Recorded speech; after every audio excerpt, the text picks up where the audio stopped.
बड़ा हुआ तो क्या हुआ, जैसे पेड़ खजूर, पंथी को छाया नहीं, फल लागे अति दूर।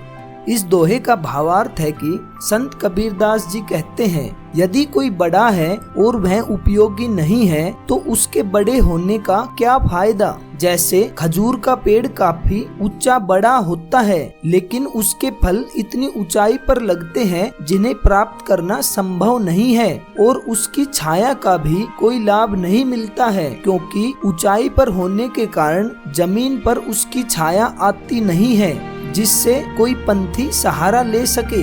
ऐसे ही यदि कोई ज्ञानी जो अपने आप को बड़ा घोषित करता है और यदि उसके ज्ञान से किसी को कोई लाभ नहीं मिलता है तो समझे कि उसका ज्ञान व्यर्थ है। इसी पर संत कबीरदास जी ने कहा है, बड़ा हुआ तो क्या हुआ, जैसे पेड़ खजूर, पंथी को छाया नहीं, फल लागे अति दूर। ऐसी बानी बोलिए मन का आपा खोए, औरन को शीतल करे आपो शीतल होए। इस दोहे का भावार्थ है कि संत कबीरदास जी कहते हैं, वाणी शीतल होनी चाहिए। शीतल वाणी जहाँ स्वयं को सुख और शीतलता का अनुभव करवाती है, वहीं पर दूसरों को भी शीतलता देती है। भाव है कि वाणी की मधुरता अत्यंत ही आवश्यक है। जिसकी वाणी में मधुरता होती है वह सभी के दिल जीत लेता है। अन्य स्थान पर कबीर साहब की वाणी है कि कोयल किसी को क्या देती है और कौवा किसी का क्या छीन लेता है, लेकिन चूंकि कौवा मधुर नहीं बोलता इसलिए उसे कोई पसंद नहीं करता।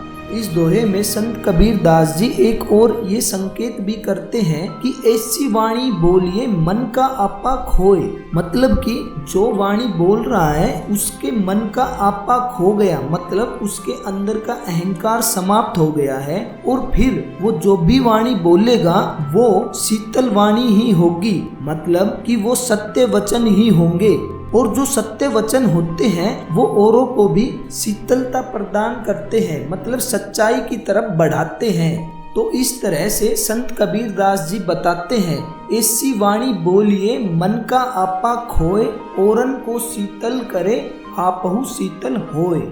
कहत कबीर सुनो भई साधो, ना गुर मिल्या ना शीस भया, लालच खेल्या डाव, दुन्नु बूढ़े धार में चढ़ी पाथर की नाव। इस दोहे का भावार्थ है, संत कबीरदास जी कहते हैं कि सच्चे गुरु के अभाव में शिष्य कुछ भी नहीं सीख सकता है। गुरु स्वयं माया के जाल में फंसा हुआ है तो वह कैसे अपने शिष्य को ज्ञान का प्रकाश दे सकता है। ऐसा गुरु और शिष्य दोनों ही स्वार्थ और माया के वश में होकर सिर्फ लालच का दांव खेलते हैं। उनके लिए मान सम्मान का आधार मात्र माया और लालच ही होता है। इसलिए कबीर साहब ने गुरु की महिमा के साथ ही गुरु की पहचान को प्रमुखता से वर्णित किया है। ऐसे अंधे गुरु का चेला भी अंधा ही हो जाता है और दोनों ही पाथर की नाव मतलब पत्थर की नाव में सवार होकर डूब जाते हैं। जहाँ गुरु अपना ज्ञान प्रज्वलित करे वहीं शिष्य को योग्यता होनी चाहिए कि वह सच्चे गुरु का चयन कर पाए। यदि शिष्य ने सच्चे गुरु का चयन नहीं किया है तो दोनों ही भवसागर को पार नहीं पाएंगे। इसी पर कबीरदास जी ने कहा है, ना गुरु मिलिया ना शीस भया, लालच खेला डाव, दोनों बूढ़े धार में चढ़ी पाथर की नाव। रात गवाई सोए के, दिवस गवाया खाए, हीरा जन्म अमोल सा, कोड़ी बदले जाए। इस दोहे में संत कबीरदास जी बताते हैं, हम आलस्य में और माया के भ्रम जाल में फंसकर अपने अमूल्य जीवन को समाप्त कर देते हैं। जैसे कोई अज्ञानी व्यक्ति हीरे को कोड़ी में बदल कर रख देता है। भाव है कि यह जीवन हीरे के समान अमूल्य है जिसका महत्व समझना चाहिए, इसे यूं ही बर्बाद नहीं करना चाहिए। इस दोहे का भावार्थ है कि हमें यह जीवन किस लिए मिला है। करोड़ों जतन के उपरांत, असंख्य योनियों में भटकने के उपरांत यह मानव देह मिली है तो इसे बर्बाद क्यों किया जाए। इसका उद्देश्य क्या है? हरि भजन, ईश्वर की भक्ति, स्तुति और वंदन करते हुए नेक राह का चयन करना ही इस जीवन का मूल उद्देश्य है। माया के भ्रम को समझे कि कैसे यह हरि मार्ग से जीव को विमुख करती है। इसी पर संत कबीरदास जी ने कहा है, रात गवाई सोए के, दिवस गवाया खाए, हीरा जन्म अमोल सा, कोड़ी बदले जाए। प्रेम प्रेम कोई सब कहे, प्रेम न बुझे कोई, 8 पहर भीगा रहे, प्रेम कहाए सोए।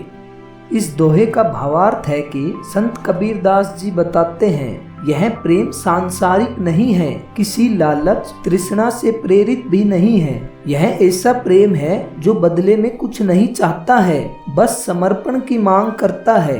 इस प्रेम को समय विशेष में भी परिभाषित नहीं किया जा सकता है। यह प्रेम सतत और सार्वभौमिक भी है। ईश्वर के प्रति समर्पण ही वास्तविक प्रेम है, जिसे सामान्य रूप से प्राप्त नहीं किया जा सकता है।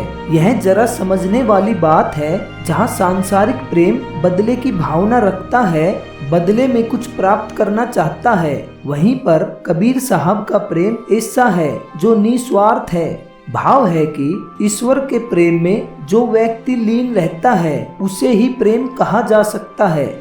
इसी पर संत कबीरदास जी ने कहा है, प्रेम प्रेम कोई सब कहे, प्रेम न बुझे कोई, 8 पहर भीगा रहे, प्रेम कहाए सोए।